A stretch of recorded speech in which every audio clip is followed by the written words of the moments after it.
परिवार के सदस्य की चिंता करें वैसी चिंता। आज फिर फफक कर रोए मोदी। टेररिस्टों ने पर हमला कर दिया, गला रुंध गया। करीब 8 लोग शायद मारे गए। सबसे पहले गुलाम नबी जी का मुझे फोन आया। शब्द खो गए, आंखें बहने लगी।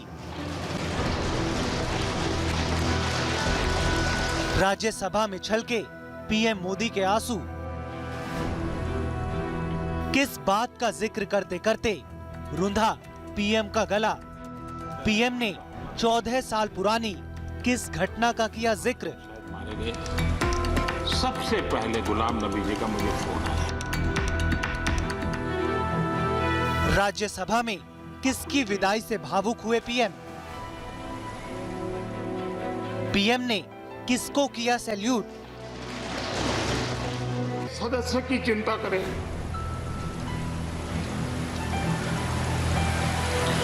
वैसी चिंता।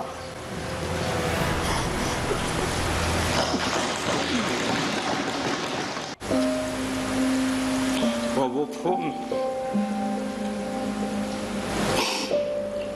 सॉरी एयरपोर्ट से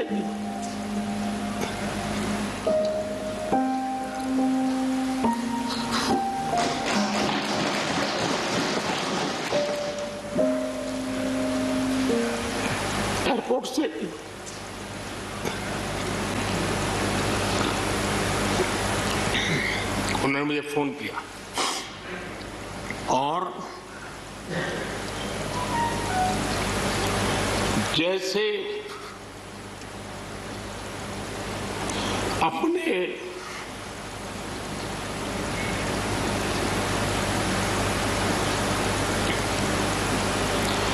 परिवार के सदस्य की चिंता करें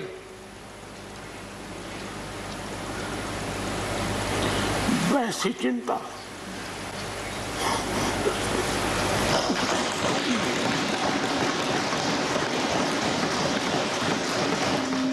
और इतना कहते कहते फिर भपक पड़े प्रधानमंत्री मोदी।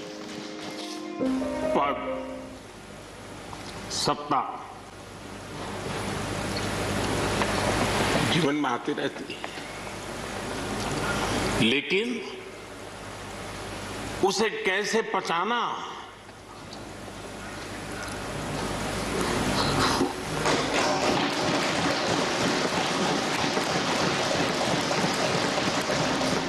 एक तरफ आंसुओं का समंदर और दूसरी तरफ तालियों की गड़गड़ाहट।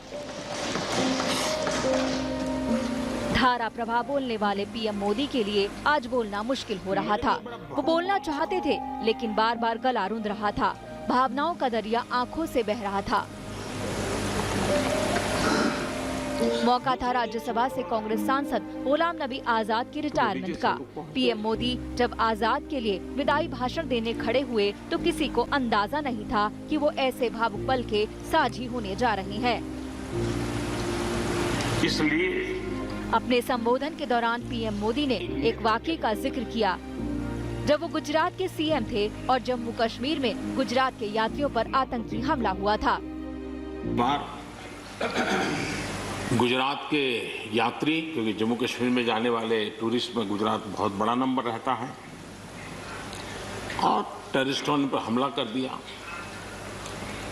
करीब 8 लोग शायद मारे गए। सबसे पहले गुलाम नबी जी का मुझे फोन आया। इतना बताने के बाद भावुक होते चले गए पीएम मोदी। और वो फोन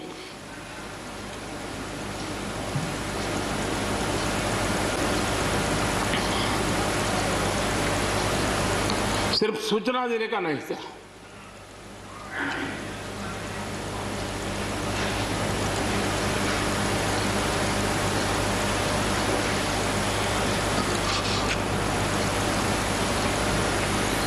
उनके आंसू रुक नहीं रहे थे। फोन पे पीएम मोदी के मुताबिक तब उन्होंने शवों को गुजरात लाने के लिए तब के रक्षा मंत्री प्रणब मुखर्जी से सेना के विमान की मांग की थी। प्रणब मुखर्जी ने हामी भी भर दी, लेकिन तब तक गुलाम नबी आजाद एयरपोर्ट पहुंच चुके थे। फोर्स, उस समय प्रणब मुखर्जी साहब डिफेंस मिनिस्टर थे। मैंने उनको फोन किया, मैंने कहा साहब अगर फोर्स का हवाई जहाज मिल जाए इन डेड बॉडी को लाने के लिए। रात देर हो गई थी। प्रणब मुखर्जी साहब ने कहा आप चिंता मत कीजिए, मैं करता हूं व्यवस्था। लेकिन रात में फिर गुलाम नबी जी का फोन आया। वे एयरपोर्ट थे, उन्होंने मुझे फोन किया और जैसे अपने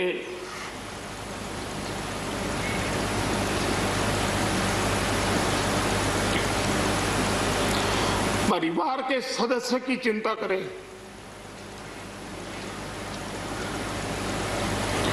वैसी चिंता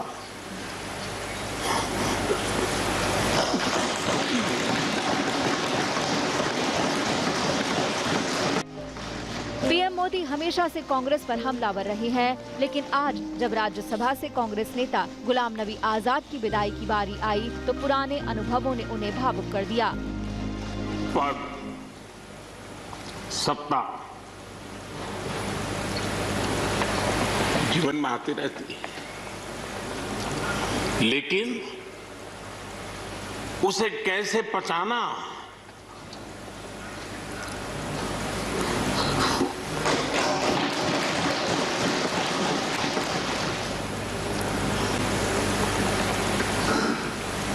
दूसरे दिन सुबह फोन आया कि मोदी जी सब लोग पहुंच गए।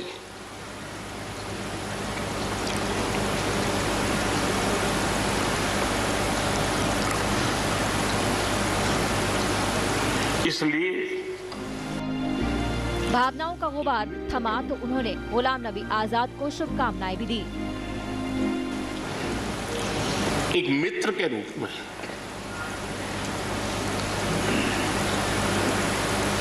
गुलाम नबी जी को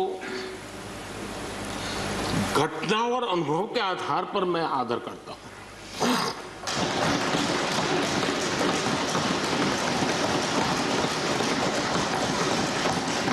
और मुझे पूरा विश्वास है कि उनकी सौम्यता, उनकी नम्रता, इस देश के लिए कुछ कर गुजरने की उनकी कामना, वो कभी उनको चैन से बैठने नहीं देगी। पीएम के व्यक्तित्व का ये अहम पहलू है जो कई बार कई मौकों पर देखने को मिला। वो राजनीतिक विरोधियों पर हमले में जितने सख्त नजर आते हैं, दिल से उतने नरम भी है। वो फोन सॉरी एयरपोर्ट से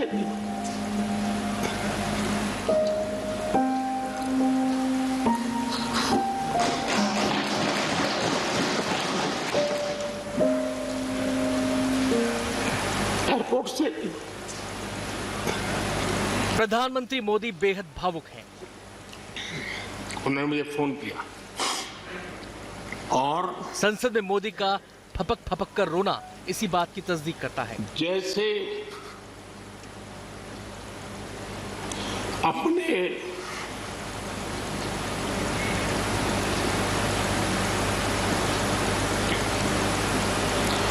परिवार के सदस्य की चिंता करें।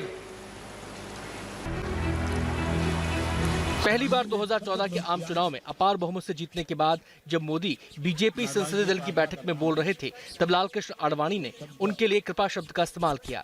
इसी बात को लेकर मोदी रो पड़े थे। उन्होंने कहा नरेंद्र भाई ने कृपा की।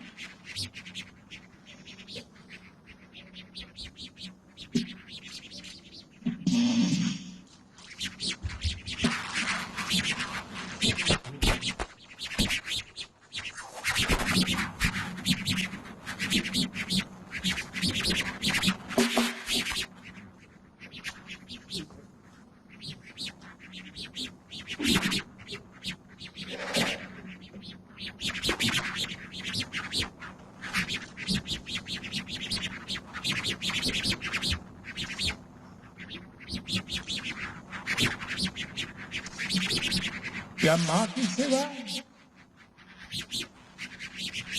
कभी कृपा हो सकती है?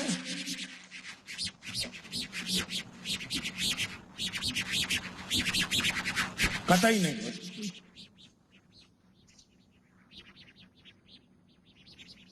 जैसे भारत मेरी माँ है, वैसे ही भाजपा भी मेरी माँ है। अमेरिका में भी एक कार्यक्रम के दौरान मोदी रो पड़े। कैलिफोर्निया के सैन जोस स्थित फेसबुक हेडक्वार्टर में पीएम मोदी तमाम लोगों की मौजूदगी में फेसबुक के सीईओ मार्क जकरबर्ग से बात कर रहे थे। तब उन्होंने अपनी मां पर बोलना शुरू किया तो वो अपने आंसुओं पर काबू नहीं रख सके। पढ़ी लिखी नहीं है, लेकिन टीवी के कारण उनको समाचारों का पता रहता है, दुनिया क्या चल रही है, वरना कुछ पता नहीं था। अब जब हम छोटे थे तो हमारा गुजारा करने के लिए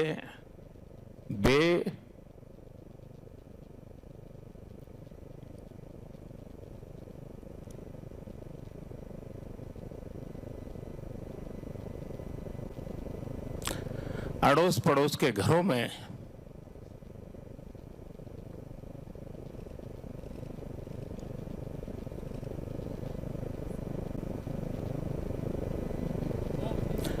बर्तन साफ करना, पानी भरना,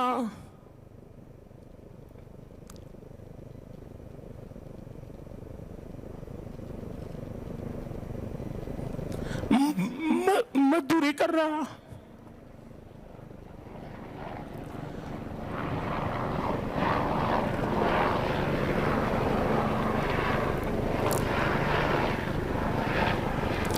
आप कल्पना कर सकते हैं कि एक मां ने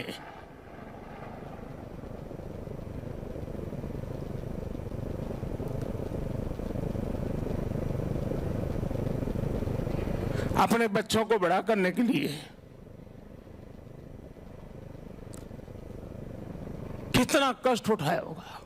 करीब 2 साल पहले बहरीन में भारतवंशियों को संबोधित करते हुए पीएम मोदी दिवंगत अरुण जेटली को याद कर भावुक हो उठे। अपने दोस्त को मैं आज आदर पूर्वक अंजलि दे रहा हूं।